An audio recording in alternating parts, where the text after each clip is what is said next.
Jangan lupa like, komen, dan subscribe channel YouTube TVRI Bengkulu dan nyalakan lonceng notifikasinya.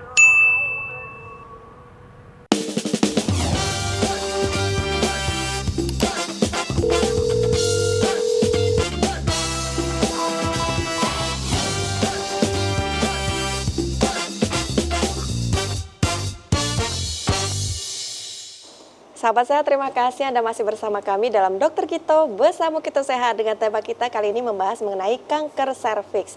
Tadi dikatakan sama Dokter Wenti yang penyebab kanker serviks itu ada juga obat, tapi tidak ada obatnya begitu di stadium 1, 2 itu dilakukan operasi begitu ya. Kenapa sih nggak ada obatnya, Dok? Ya, sampai sekarang kalau untuk penemuan obat dari kanker serviks sendiri belum ditemukan ya.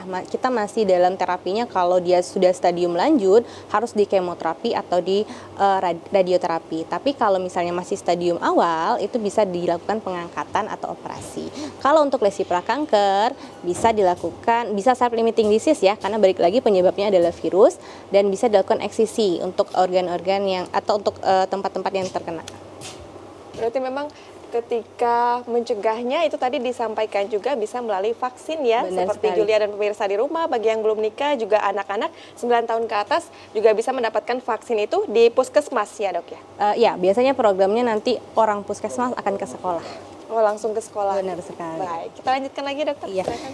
Jadi memang di mana-mana pencegahan jauh lebih baik ya daripada mengobati. Ya. Oke, jadi ada 120 tipe HPV yang telah diketahui dan 30-40 tipenya menyerang anogenital ya. Tadi balik lagi, ada yang tipe rendah atau yang tipe tinggi, yang resiko tinggi dan resiko rendah. Jadi kalau yang resiko rendah itu biasanya HPV 6 dan 11 ya. Tidak menyebabkan kanker tapi menyebabkan anogenital warts, artinya seperti kutil kelamin ya. Dia bisa menyerang area kelamin termasuk kulit, penis, mulut, vagina, dan anus ya. Nah, kalau yang high risk atau yang resiko tinggi itu yang menyebabkan kanker serviks tadi. Di tipenya adalah di tipe 16 dan 18 ya. Karena sudah sangat spesifik, makanya vaksinnya juga sudah ada ya. Makanya untuk deteksi dini itu sangat penting sekali ya. Nah, infeksi dengan HPV seringkali tidak menimbulkan gejala. Banyak orang tidak tahu mereka terinfeksi HPV dan banyak orang dapat menularkan HPV tanpa menyadarinya.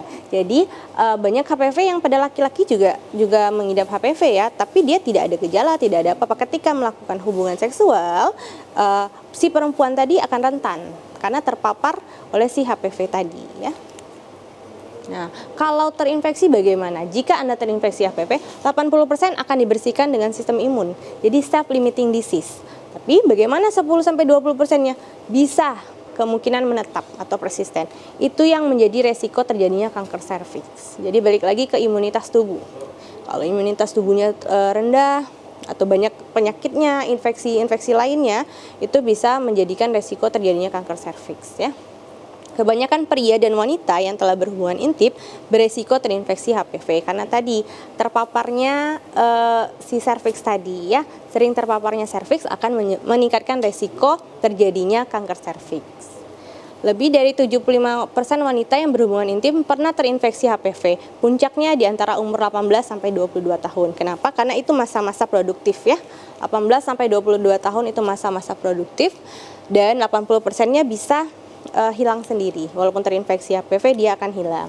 Tapi itu tetap ada kemungkinan 10-20% menetap ya. Baik, Dok, itu tapi kalau diperkirakan di antara usia 18 hingga 22 tahun, artinya di atas usia 22 tahun untuk wanita yang lainnya itu sudah melewati batas itu dan tidak ada kemungkinan terjadinya kanker serviks. Bukan tidak ada kemungkinan, tapi puncaknya. Jadi ketika mungkin 23 tahun ke atas agak turun, tapi kan gejala si kanker serviks ini dia tidak dalam jangka waktu yang cepat ya. Dia bisa sampai belasan tahun baru menimbulkan gejala. Belasan tahun baru menjadi kanker. Jadi mungkin awalnya 18 sampai 22 tahun ketika masa produktifnya. Nanti sekitar umur 30 atau 45 tahun atau 40 tahun nanti baru terjadinya kanker. Seperti itu. Nah, bagaimana terjadinya kanker serviks? Jadi kanker serviks dapat berkembang ketika sel yang abnormal dalam serviks mulai membelah diri tanpa terkendali. Dia jadi sangat banyak ya, bermutasi, dia banyak sekali jadinya sel-selnya. Sel-sel yang abnormal pada serviks dapat berkumpul menjadi tumor ya. Nah, jadi kan kalau tumor sendiri ada dua ya, ada yang jinak sama yang ganas. Kalau yang jinak tidak berbahaya, tetap pada daerah sumbernya dan tidak menyebar. Nah, kalau yang ganas berbahaya, dapat menjadi kanker dan akan menyebar ke daerah yang lain. Terus kalau misalnya sudah terdeteksi lesi prakanker misalnya yang stadiumnya agak sedang berat misalnya ya, atau pada stadium 1 dan 2 harus dilakukan operasi misalnya. Tapi kita mikir-mikir dulu misalnya, tidak bisa seperti itu. Kenapa? Kalau kita mikir-mikir dulu, si kanker ini dia akan terus berjalan, dia harus terus bertambah banyak, bertambah besar, bertambah parah. Selagi kita mikir, dia akan semakin parah. Maka nantinya yang dari 2 misalnya jadi ketiga, akhirnya tidak bisa lagi diangkat, harus dilakukan kemoterapi ataupun radioterapi ya. Jadi kalau normalnya itu serviks itu seperti itu ya. Tidak bagus bentuknya, warnanya juga bagus, tidak ada apa-apa ya. Kalau ketika dia menjadi diplasia, dia bisa agak kayak terluka bentuknya ya, ada nanahnya bisa, terus merahnya sangat terang misalnya ya. Oke. Itu tadi dok izin, ada yang jinak, ada juga yang ganas untuk tumornya. Itu kalau misalnya tumor jinak kan tidak berbahaya dan tetap pada daerah sumbernya tidak menyebar. Itu apakah ada gejala-gejala untuk tumor jinaknya itu sendiri dok? Kalau dia sudah tumor paling gejalanya sih belum ada ya. Cuman tetap beresiko terjadinya ganas. Tetap apapun tumor itu bisa kalau ada pemicunya dia bisa bermetastase menjadi ganas. Jadi tetap harus diwaspadai screening ya, setahun sekali atau 6 bulan sekali, nggak masalah ya. Oh, jadi memang untuk pemirsa di rumah, setahun sekali, 6 bulan sekali boleh dilakukan screening ya, apalagi kalau yang aktivitas seksualnya tinggi ya. Baik. Oke, jadi kalau ini perjalanan si HPV itu ya ditularkan melalui hubungan seksual. Ada lebih dari 150 jenis virusnya tadi ya.